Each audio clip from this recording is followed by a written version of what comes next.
دا زموږ ناستو خلکو زړونه سپین دي که تور دي؟ سپین دي. ولې؟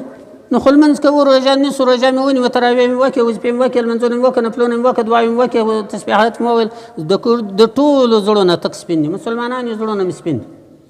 اوس به یو سوال زه وکړم، د هغه په جواب کې به بیا معلوم شي زموږ زړونه سپین نسته، سپین زړه زموږ دا نسته.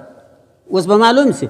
حضرت اصحاب کرام یوه راواخه، ټول اصحاب کرام د نبي علیه صلات وسلام، ټول اصحاب کرام جنتیان دي.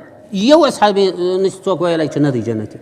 اصحاب کرام نبی علیه السلام به ځای په ځای کې یو ځای به وویل، بل ځای به وویل، بل ځای به وویل، څه دلته یاد که اصحاب کرام، دلته یاد که، څه هلته یاد که. ټول اصحاب کرام یاد شوي دي چې جنتیان دي. لیکن عشره مبشره بیا ځان ته اصحاب کرام دي، هغه ته جلا چې ویل شوي دي، هغه چې ښکاره دي، هغه عشره مبشره و کې دغه دي. حضرت عثمان رضی الله تعالی عنه دی، حضرت علی رضی الله تعالی عنه دی، دارنګه حضرت عمر رضی الله تعالی عنه، حضرت عائشه رضی الله تعالی عنها.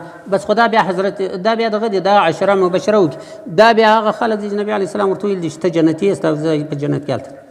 حضرت عمر رضی الله تعالی عنه ته ویل ول ستا ځای په جنت کې هلته دی، زه ورغلم جنت لره، ستا ځای لره ورغلم، ستا ماڼۍ لره ورغلم، هغه ته ودرېدم، دننه نه ورغلم. په دې خاطر ته ډېر غیرتمند یې، ستا کور لره په جنت کې زه نه ورننوتم، ستا د غیرت په خاطر. هغه وویله دغه حضرت عمر رضی الله تعالی عنه وویله وعلیک اغار یا رسول الله، ویې ژړله، ول زه پر تا باندې غیرت کوم، پر تا باندې زه څنګه غیرت کوم، ته نه یې ورغلی ماڼۍ نه. د رسول الله صلی الله علیه وسلم دغه وینا چې ول ستا ځای هلته دی په جنت کې. او بیا دغه ځای چې په جنت کې د ده ځای دی، و نبي علیه السلام ورته ویل ول ته جنتي یې. دغه حضرت عمر رضی الله تعالی عنه ته ګوره چې جنتي دی څه یې ویل دي. دغه لره ځغاستې نبي علیه صلات وسلام د نقل کېدو څخه د نبي علیه السلام وروسته حذیفه رضی الله تعالی عنه لره ځغاستې ور میدان په میدان ورغلی، بد یې اخیستی، ویل یې ول وتا ته نبي علیه السلام د دوزخیانو د دغه د منافقینو لیست در کړی دی. حذیفه رضی الله تعالی عنه ته ویل ول د مدینې منورې د منافقینو لیست وتا ته نبي علیه السلام در کړی دی، زما نوم خو به نه وي پکښې. حضرت عمر رضی الله تعالی عنه وایي هغه څوک دی چې نبي علیه السلام ورته ویل چې ته جنتي یې، نبي علیه السلام ورته ویل چې ستا ځای لره زه د جنت ورغلم. بېرته هم دی وایي زما نوم خو به په منافقینو کې نه وي. د نبي علیه السلام د وینا سره سره د دونه وهم ورسره دی. حضرت عثمان رضی الله تعالی عنه باندې د نبي علیه صلات وسلام د دغه زیری د جنت سوی دی، و دا قبر ته به ودرېدی، اوښکې به یې داسې راتویېدلې، پر دا قبر باندې به اوښکې به یې تویېدلې، د جنت زیری پر سوی نبي علیه السلام پخپله ورته ویل. حضرت عمر رضی الله تعالی عنه، حضرت عایشه رضی الله تعالی عنها ته نبي علیه صلات وسلام نبي علیه السلام د جنت زیری ورکړی دی. حضرت عایشه رضی الله تعالی عنها باندې چې نبي علیه السلام لره به جبرائیل علیه السلام راتلی، قرآن شریف به یې راوړي، نبي علیه صلات دغه به حضرت عایشه رضی الله تعالی عنها ته به سلام وایي جبرائیل علیه السلام. جبرائیل هغه ملایکه دی چې د ټولو ملایکو او سردار دی، هغه پر حضرت عایشه رضی الله تعالی عنها باندې سلام وایي. د نبي علیه السلام ښځه د بیبي ده، دا په ژوند کې د جنت زیری پر سوی دی. عمر رضی الله تعالی عنه باندې په ژوند کې سوی دی د جنت زیری. یوه ویله ول کشکې لوټه وای، حضرت عایشه رضی الله تعالی عنها، حضرت عمر رضی الله تعالی عنه.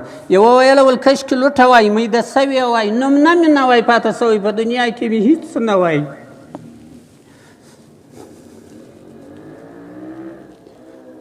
بل ویله ول کشکې زه پاڼه وای، میده سوې وای، ورکه سوې وای، په دنیا کې مې نوم نه وای پاته سوی، هېڅ نه وای، هېڅ پیدا سوی نه وای ګر سره، انسان پیدا سوی، انسان نه وای، زه پیدا سوی نه وای. دا هغه خلک دي چې د جنت زیری باندې سوی دي.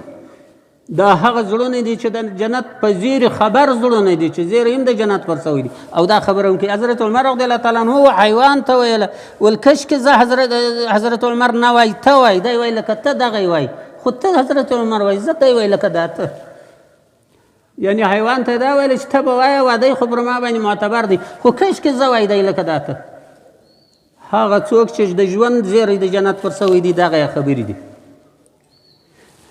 دغه زړونه دغه رقم کم زړونه به دې کې دغه دي، کم زړونه به دې کې سپین زړونه دي هغه خلک چې د جنت زیری پر سوی دي. زما و ستا کومه ملایکه شناخته ده چې ما او تا یو خبر ځینې ترلاسه کړی دی؟ کوم یو سړي موږ ته ویلی دي چې ته جنتي یې، چې ما او تا په دې باندې خبر یو چې زه ورته جنتیان یو چې دی زړور یو.